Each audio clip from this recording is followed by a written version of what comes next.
Hey, Bethany, thanks for reaching out. It's James. Yes, I love to read, and I read a lot of sci-fi. Hi friends! In today's video, I'm going to be reading 3 books that were personally recommended to me by celebrities using the Cameo app.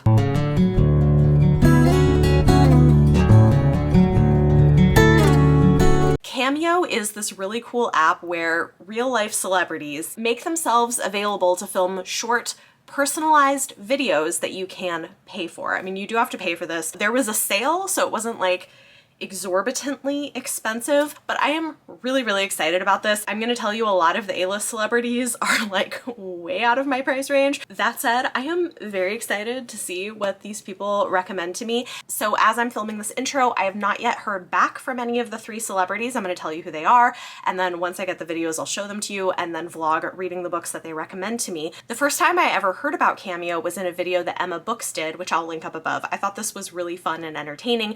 It wasn't specifically bookish, but it was still pretty cool and pretty interesting. Fast forward probably a couple of years, it was like a light bulb moment for me where I was like, oh yeah, that would be fun. What if I could get celebrities that I like to give me personalized book recommendations and make a video about it? So that's what we're doing. So I spent a lot of time, like maybe way more time than I should have, honestly, on this app, scouring through the many celebrities that are on here, trying to find a good balance of people who I would actually be excited to get recommendations from with my budget. I think the most expensive celebrities I saw are like $500. I'm sorry, that is not a thing I could do. I set a budget for myself of staying right around $100. That was what I was comfortable with. And because there was a sale where everything was 25% off, I was able to get some great people. Show you kind of what the Cameo app looks like. They have people who are featured and recommended. So you can see these people, some of the prices. There's a lot of variation. And I'm glad I jumped on that sale when I did because it was over the next morning. You can see there's different categories. You can find people from Game of Thrones. You can look at voice actors, basketball people, The Bachelor people. So many options. So let's say I had a larger budget than I do and I was like, hey, Oscar Nunez, yeah, I'll pay $200 for you to make a book recommendation. You click on their profile and then you can go to Book Now. I'm not gonna go through with this, but just to show you, you can say, it's all mine, or is it for your friend? And then you're gonna introduce yourself, say if it's for an occasion, like is this a birthday greeting? Is it for an anniversary? In my case, I told everybody this is for fun and for a video, and you can do instructions. What do you want them to say? So this is interesting. I did this on desktop originally and then downloaded the app because that's how you get your videos. It looks like if you do it through the app, you can attach a short 20-second video, which is kind of cool. Now I wish I had done this through the app, maybe if I do it in the future. If you're interested in people, you can save them, and you can see some of the people I was looking at. 3 of these are the people I went with. You probably know because you saw the video title. We have James Marsters, also known as Spike from Buffy the Vampire Slayer. He is also an amazing audiobook narrator and just a wonderful person. Doesn't charge as much as he probably could. Again, remember, all of these prices were 25% off when I booked them, and I didn't think to like film that. I love Spike from Buffy. I'm a huge fan. I also love him as an audiobook narrator. He does the Dresden Files. He's done some of the Shadowhunter books for Cassandra Clare. I just think he's fantastic and seems like a cool person. And so I'm really excited to see what he sends me, especially because he does narrate audiobooks. So, I mean, like, he probably reads. Then we have Raphael Sbarge. He played Jiminy Cricket in Once Upon a Time, which, again, a show I really loved. I thought he was just a wonderful actor, a wonderful character. He seemed really cool. And then lastly, we have Ruby Barker from Bridgerton, which again, I really enjoyed the show. I've been reading the books and really loving them, and I'm excited to get a recommendation from her in her lovely British accent. I can go to my orders and this will show me the ones that are open. I haven't heard back from any of them yet, but it has only been like a night and they have up to 6 days to do this. I'm really hoping that none of them reject it. So I'll show you what I requested. here's the one for James Marsters. I said, I talk about books on YouTube. I loved you and Buffy and also think you're a fantastic audiobook narrator. Thanks for doing this. This is for fun and a video project. Recommend a great book to read. I read pretty widely, but a lot of sci-fi, fantasy, and romance. And this is basically what I sent to all of them. I wanted to make sure up front that they knew that I was doing this for a video project. I put in my profile, my channel name, so if people want to find me there, they can. So everything's just kind of like clear in terms of privacy and consent stuff, which I think matters. And I said, yeah, like I read anything, but I specifically really love sci-fi, fantasy, and romance. So we'll see what they recommend to me. I am super excited and I will film my reaction when I get the videos because I feel like I'm going to kind of fangirl about having personalized videos from these people. So fingers crossed that none of them reject it.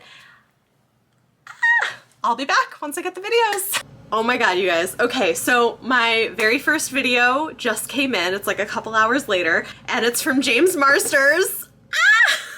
I'm like, oh my gosh, I haven't even looked at it yet.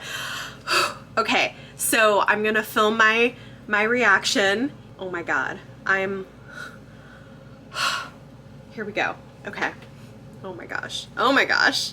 I can't. Okay. Okay. He did. Okay. Okay. Here we go. Let's see.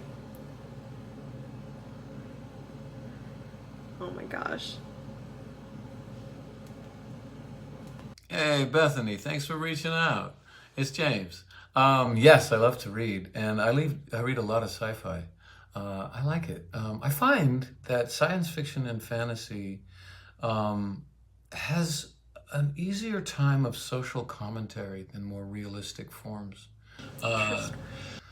Like in sci-fi and fantasy, they can really kind of hold the mirror up to us, you know, and show us for who we really are. And then if we complain about it, the writer can just say, hey man, I'm just talking about spaceships and laser swords and stuff. I wasn't trying to like upset you or anything. But it's actually, I think that more subversion can come from science fiction and fantasy than almost anywhere else in the modern world anyway. Or at least it gets away with it better. I'm in the middle of a John Scalzi 3-book series. John Scalzi, Scalzi. It's the Interdependency book series, and it starts with The Collapsing Empire, and then The Consuming Fire, and then The Last Emperix. And I don't know if I just really needed a good read. I think that they're really pretty good, and it's really about an empire that is teetering. And I think that it holds the mirror up to my world pretty well. And I also finished a little while ago the new Andy Weir. He wrote The Martian. And I just love a character who's just going to science the shit out of something. I just think it's wonderful. I love The Martian. The movie was good too, but the book was fabulous. The new one is called Hail Mary. And it's obviously a broader world than The Martian, which was just in a little habitat on Mars, and that's all it was. This is a little broader than that, and I won't really describe it, but it's a really good read, and the same kind of thing. Someone who's out of their depth and has to rely on their scientific training to figure out a way to get the hell out of the situation and come up with a good thing. I don't know. I like these John Scalzi because there's always a character that cusses a lot. And I just find that to be kind of refreshing. But it's also really well written. So I don't know, man. Hopefully you'll enjoy some of that. And thanks for asking my opinion. I always like to talk about myself. So okay, bye. Oh my gosh! That was so cool. I mean, if James Marsters wasn't cool enough already. Okay, this was definitely worth, I feel like what I spent on it too, that that was so freaking cool. Okay, I have only read one book by John Scalzi, and I've wanted to read more from him, because I've also actually met John Scalzi, and he's lovely. Yes, okay, so I'm gonna try out that series, and I haven't read anything by Andy Weir either, so maybe I should put that on the list and read that. I love that he got into all of the stuff about how science fiction and fantasy allows you to be more subversive and talk about things, because that is one of the things that I really love about science fiction and fantasy, and I 100% agree with him. Like, that could not have gone better. I mean, let's be real, I'm kind of fangirling over here. That was really, really freaking cool. So, Sci-Fi Book Recs from James Marsters, guys. I will put those in my shopping cart. The John Scalzi book, and I've never done The Martian, so I feel like maybe now is the time. I did see the movie, and the movie was great. Ah! Okay, I have a live stream in like 15 minutes. I need to like calm the heck down, but oh my god, that was like, it's kind of surreal if I'm being honest. Okay. I love it. Okay, I will be back once I get my next video. My second cameo has arrived. It came through last night. I haven't watched it yet because I wanted to do a reaction video and I was too tired to pull up the camera when it came through. This one is from Raphael Sbarge, who played Jiminy Cricket in Once Upon a Time. Let's check it out. Bethany, it's Raphael. Thank you so much for reaching out. I thank you for what you said about Jiminy Cricket, and that, you know, I'm so happy that Once Upon a Time has been, you know, a happy place for you. I loved doing Dr. Hopper and Jiminy Cricket. I mean, it was a great role, and the writing was wonderful, and they did such an imaginative thing of sort of taking, you know, characters that we knew and wrapping them into this sort of way of, you know, delivering us both new information, but also sort of always making us feel like we knew them from the start. So it created this kind of immediate bond and such a sort of a wonderful curiosity of where they were going to go next. So it was really, really fun to be a part of. You know, besides the writing, of course, and I know you love writing so much, and you have a talk on books, but I'll get to that in a moment. Just to say is that I always sort of thought that the writing was kind of really the biggest star in Once Upon a Time, just because it was so clever what they did, and they always had an amazing ability to be able to kind of get you right up to the edge, make you feel that you were about to get some clarity and really understand what was going to go on. You were going to get that little message in a bottle and make sense of all of it, and then they would pull the rug out from under you. They had an amazing ability to do that. They'd also been writers on Lost, so they had clearly refined their technique and their ability to overwhelm and surprise in you know, in every way possible. So I'm so interested about your talk on books on YouTube. You know, the book that I recently have read and then gone back and actually reread parts of is this astonishing book called Cast by Isabel Wilkerson, which really is sort of a collection of, I guess you could say, sort of a collection of remarkable essays. I mean, each chapter is its own unique kind of reassessment of history and sort of laying track to understand the origins of racism and how we think about race. And it's, you know, it's not sci-fi, excuse me, it's not sci-fi, it's not fantasy, but it is stranger than fiction, I guess you could sort of say. It's a remarkable book, really, and she's just a fabulous writer, So if you say you read anything, if you feel so called anyway in that direction, I sure as heck can recommend that.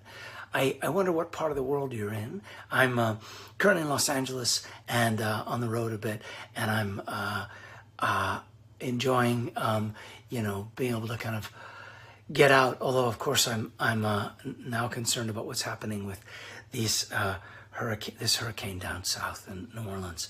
Anyway, we'll keep the good thought for everyone down there. And I'm really touched, Bethany, that you had reached out. Thank you so much. And I hope if one day we can all be, in public spaces again without masks and go elbow to elbow, maybe there'll be an occasion for a convention or some such where we could meet in person. It'd be fun to know more about your YouTube channel and what you discuss as far as books. But anyway, my very best, Bethany. My very best. Thank you for reaching out, and take good care. Be well, stay safe. All right. Cheers.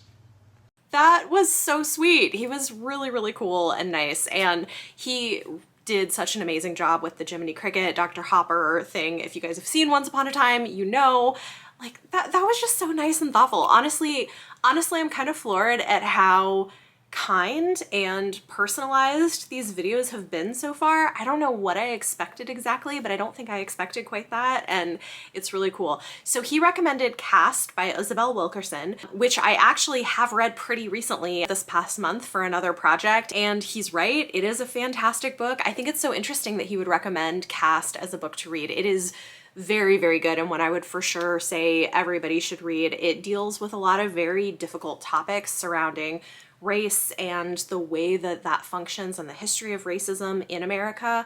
But the writing is amazing. Isabel Wilkerson was a journalist before she was writing books, and I think it shows in her writing style. It's just so beautiful and fluid, and I mean, that's a fantastic book recommendation. Not maybe what I was expecting, but a very, very good book recommendation. Like I said, it is one I've already read. I think it's gonna work out though, because I did get like 2 recommendations from James Marsters, so I'll still have like a variety of things. But if he happens to see this, thank you so much to Raphael for your really kind and thoughtful video.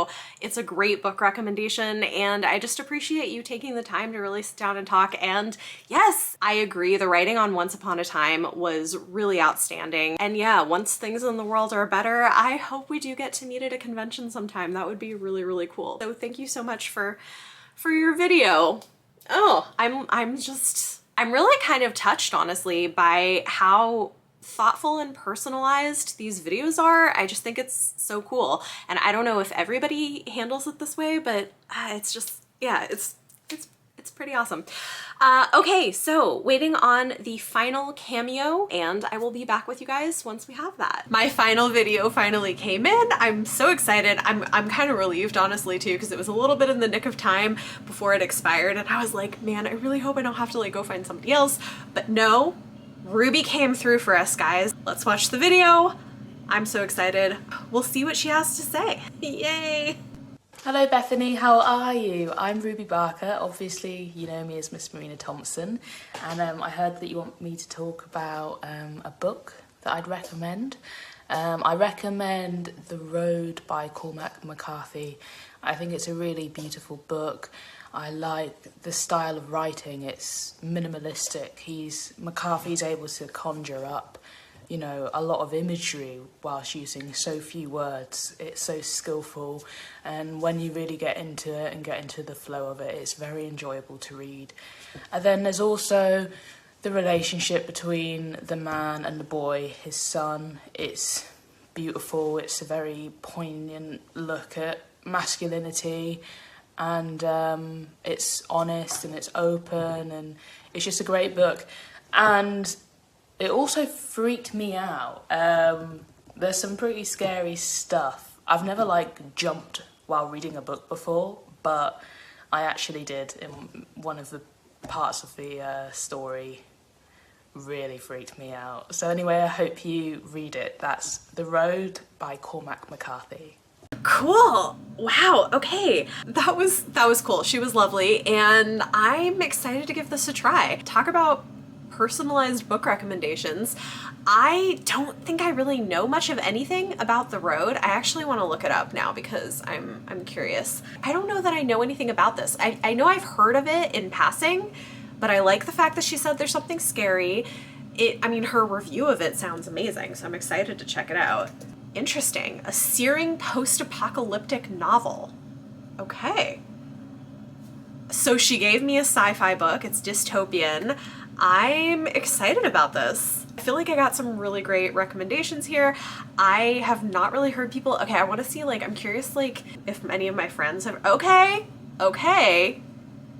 Tori loved it. She gave it 5 stars and called it a post-apocalyptic masterpiece. Tori. Well, shoot. Okay.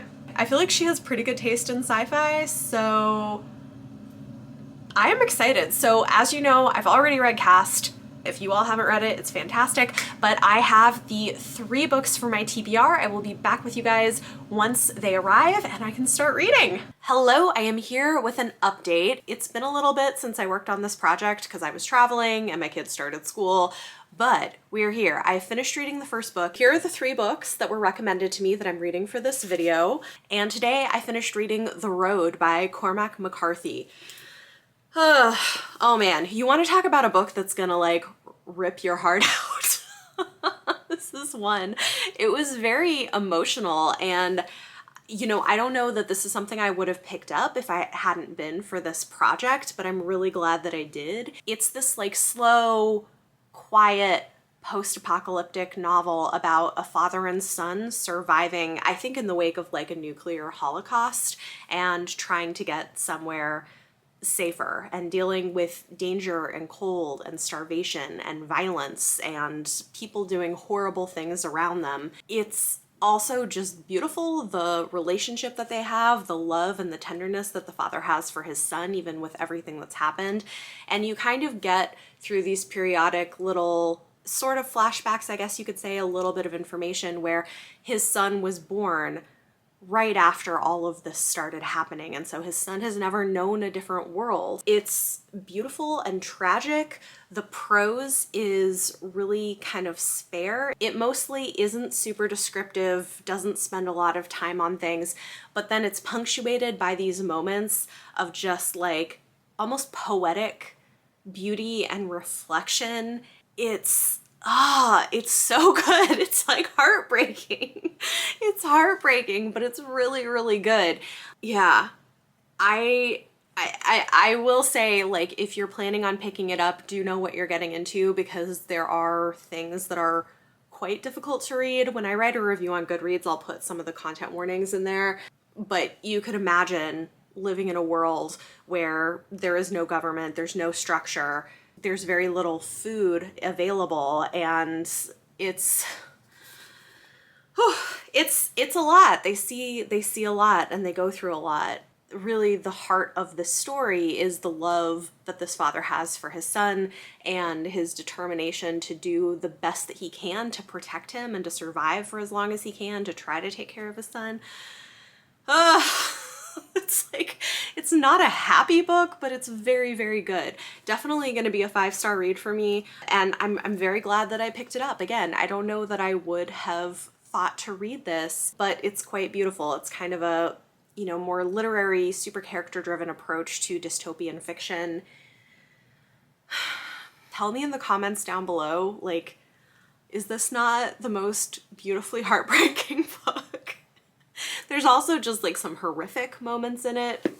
Anyway, I could keep talking, but that's basically it. So Ruby, fantastic recommendation. Thank you so much for recommending this to me. I had no idea what this was even about. I mean, it's a Pulitzer Prize winner, and I can see why. It's just so gripping. And this is one that was interesting too, because my library did have the audiobook, and I started out listening to the audio and reading along, but pretty quickly I was like, nope. This is a book that I just want to read physically and kind of get lost in it, and that's what I did, and I'm very, very glad that I did. So I loved it. The first recommendation was definitely a hit, and I am planning on starting The Martian by Andy Weir. This is another one where I think I'm going to try listening to the audiobook and also reading along. Will Wheaton does the audio narration for this one, and I saw the film and really loved it.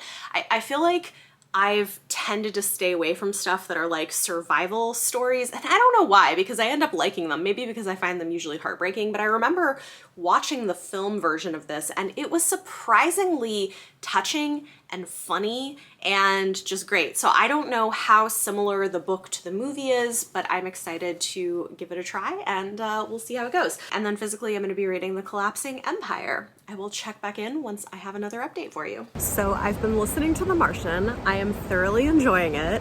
And one thing that I think is pretty interesting about it is it's the sort of book that easily could be really dry, but because there's so much humor, the narrator is this guy who's very kind of snarky and sarcastic, and even though he's in horrifying situations that he's having to like MacGyver his way through, being stuck on Mars alone, if you haven't seen the movie or read the book already, he's funny and he uses humor to kind of cope.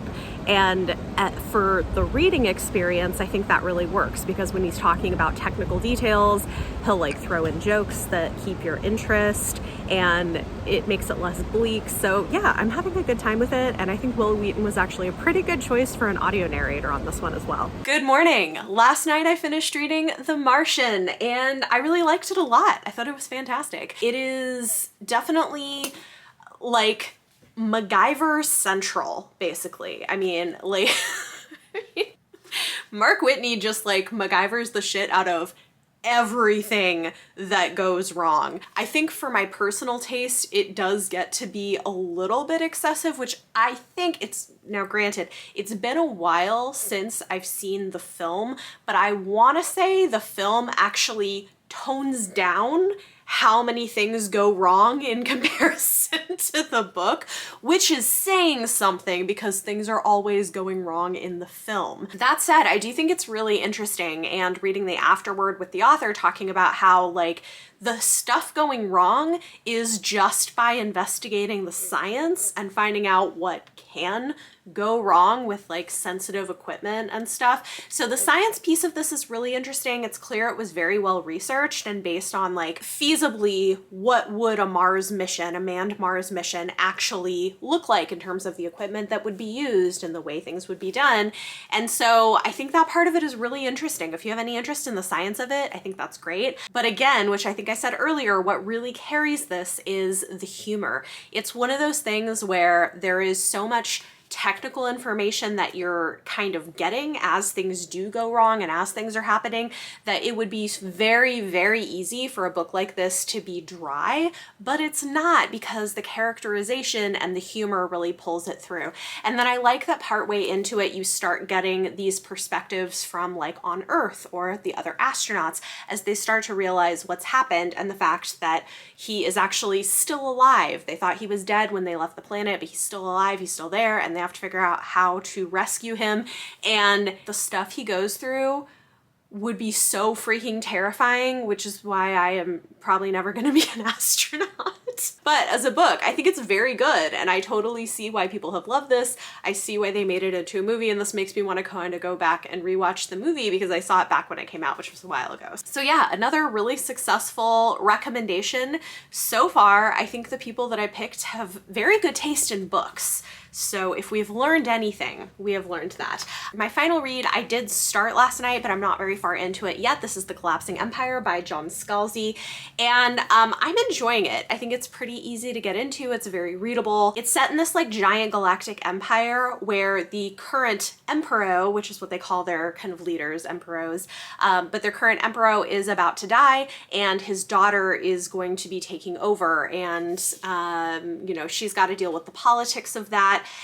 I'm like, again, I'm only a couple chapters in, but the prologue is really interesting because the prologue has nothing to do with where we start with the daughter of the emperor. Instead, the prologue follows this spaceship where everybody is trying to mutiny against the captain, but then some things go really, really wrong. It's very intriguing. One thing that I think is interesting about this is in the prologue, there's this thing of like, oh, in this universe, there's not faster than light time travel, which a little bit feels like breaking the fourth wall, sort of, unless that makes sense in universe at some point.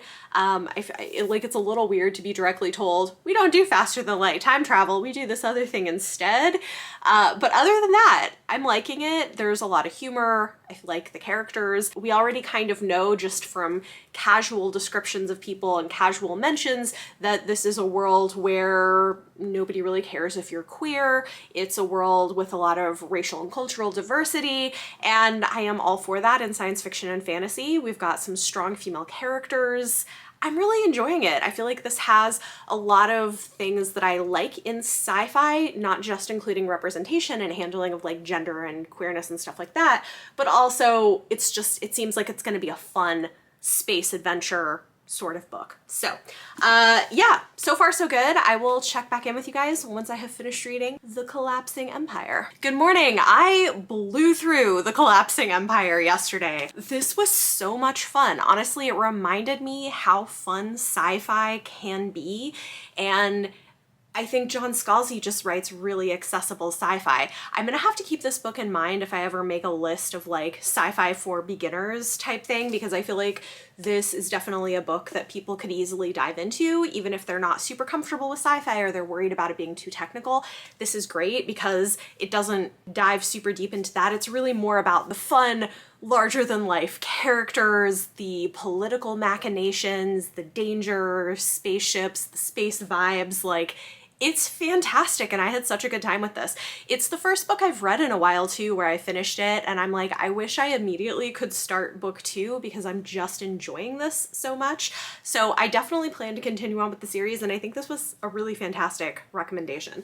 It's multi-POV, and I think it's fascinating because the different characters end up intersecting in interesting ways, but it takes a while to get there, and they come from such different backgrounds and have such different personalities. And honestly, somebody should turn this series into a TV show because it would be freaking amazing. Like, the characters are so good. This has really great, strong female characters in it too, which is not something you always get a ton of in sci-fi, but this has several of them.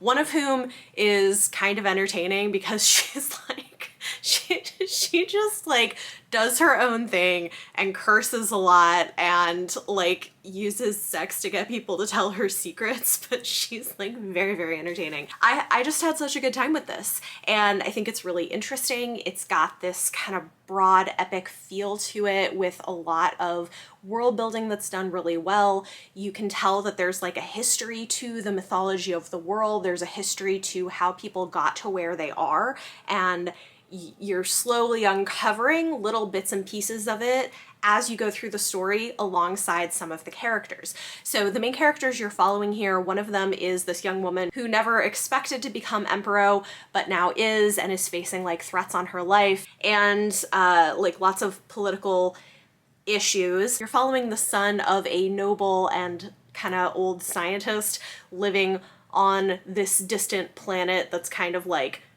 the backwaters of space, but there's rebellions happening on that planet and there's other things going on too. And then you follow the female character I was talking about earlier, who is part of a guild merchant family and is their representative on a spaceship.